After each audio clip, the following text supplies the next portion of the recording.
अस्सलामुअलैकुम। Welcome to एमराद। दोस्तों, बात आज हम करने जा रहे हैं मालदीव के हवाले से, जिसको पाकिस्तान ने एक बड़ी ऑफर की है। इसमें पाकिस्तान ने अपनी मिलिट्री असिस्टेंट देने की ऑफर की है मालदीव को, और उसी दौरान एक तस्वीर भी मंजर यहाँ पर सोशल मीडिया पर आई, जहां मालदीव इंटरनेशनल एयरपोर्ट पर टर्किश TB2 UCAV खड़ा हुआ है।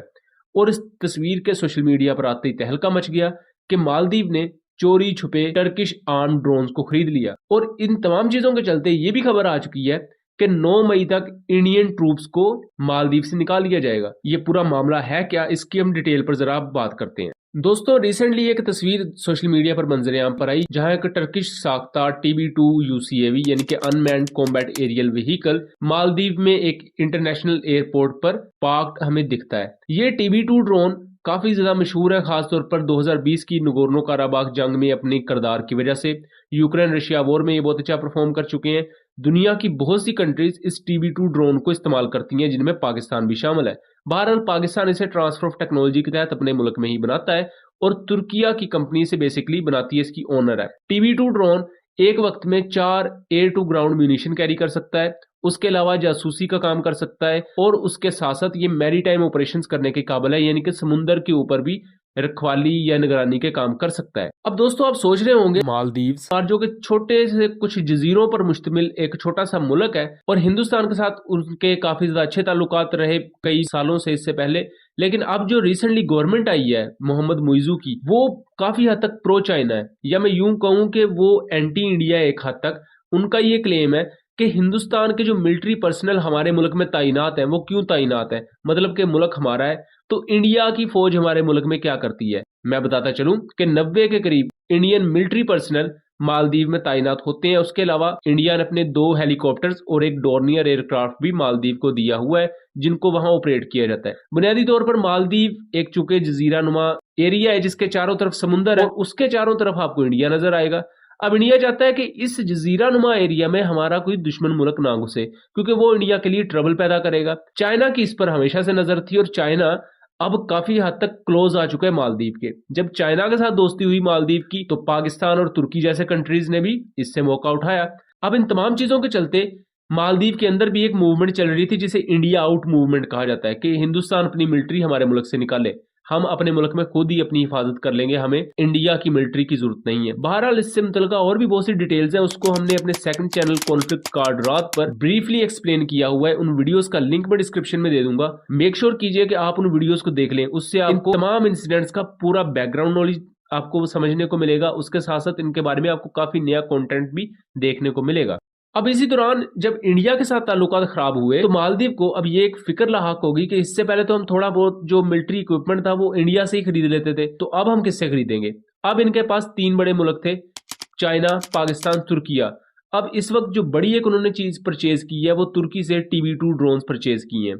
कहा जा रहा है कि 3 मार्च को इन्हें डिलीवर किए गए थे, और अब इनकी ट्रेनिंग लेने के बाद इन्हें ऑपरेशनलाइज किया जाएगा मालदीव में, और मालदीव इन TB2 ड्रोन से अपनी समुद्री हदूद की निगरानी करेगा।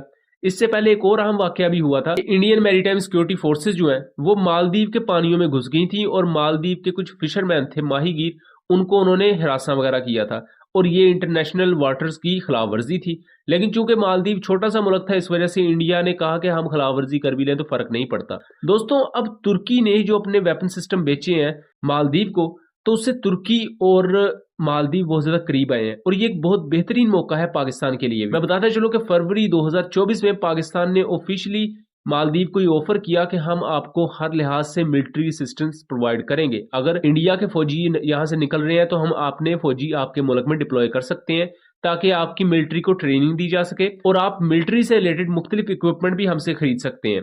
यानी कि जैसे गन साइड सिस्टम्स होते हैं, उसके अलावा जैसे पाकिस्तान मुख्तलिफ राइफल्स बनाता है, क्लास राइफल है, उसके अलावा BW-20 है, और भी बहुत सा इक्विपमेंट है, जैसा कि छोटे रिकॉनेसेंस ड्रोन्स होते हैं, इवन UCAVs वगैरह, जिनकी अब मालदीव कह रहा है कि हमें जरूरत है। तो यहां अगर देखा जाए, तो पाकिस्तान ने अपनी तरफ से एक खुली ऑफर की हुई है मालदीव को, कि हम आपको किसी भी किस्म की मिलिट्री असिस्टेंस प्रोवाइड कर सकते हैं। और वैसे भी हम सब जानते हैं कि पाकिस्तानी ट्रूप्स आपको मुख्तलिफ मुस्लिम कंट्रीज में डिप्लॉयड नजर आएंगी, जैसे कि पाकिस्तानी एयरफोर्स बड़े लंबे अरसे से टर्किश एयरफोर्स को ट्रेन करती है, और उनके साथ साथ खुद भी ट्रेनिंग उनकी होती है, यानी कि इंटरऑपरेबिलिटी है।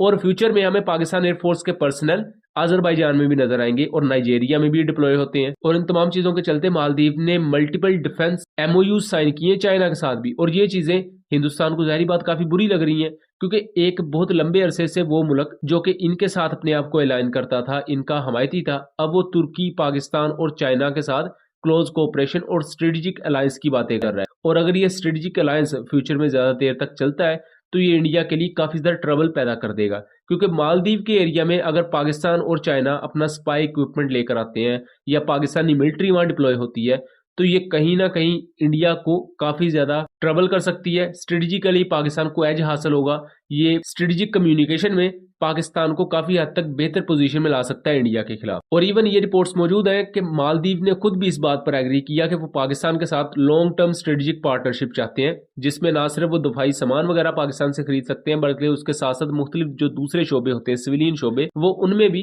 पाकिस्तान के साथ काफी ज्यादा मुफाहमत चाहते हैं। उसके अलावा एक और भी बहुत आम चीज हुई 2024 फरवरी में ही, कि टीम स्पिरिट या स्पिरिट टीम के नाम से पाकिस्तान आर्म्ड फोर्सेस की एक्सरसाइज थी, जिसमें मालदीव्स की तरफ से भी एक वफद ने हिस्सा लिया, उनके मिलिट्री के दस्ते ने भी हिस्सा लिया, क्योंकि इससे पहले 2016-2018 में मालदीव्स की मिलिट्री पर्सनल पाकिस्तान में इवन ट्रेनिंग भी लेते रहे हैं और उसके अलावा वो एक्सरसाइज भी कंडक्ट करते रहे हैं। सो उम्मीद करता हूँ चीजें क्लियर रही होंगी। वीडियो पसंद आई हो तो इसे ज्यादा से ज्यादा शेयर कीजिएगा, ताकि इस तरह की मजीद इन्फॉर्मेटिव वीडियोज हम आपके लिए लेकर आ सके। मिलेंगे अगली वीडियो में, तब तक के लिए अल्लाह हाफिज।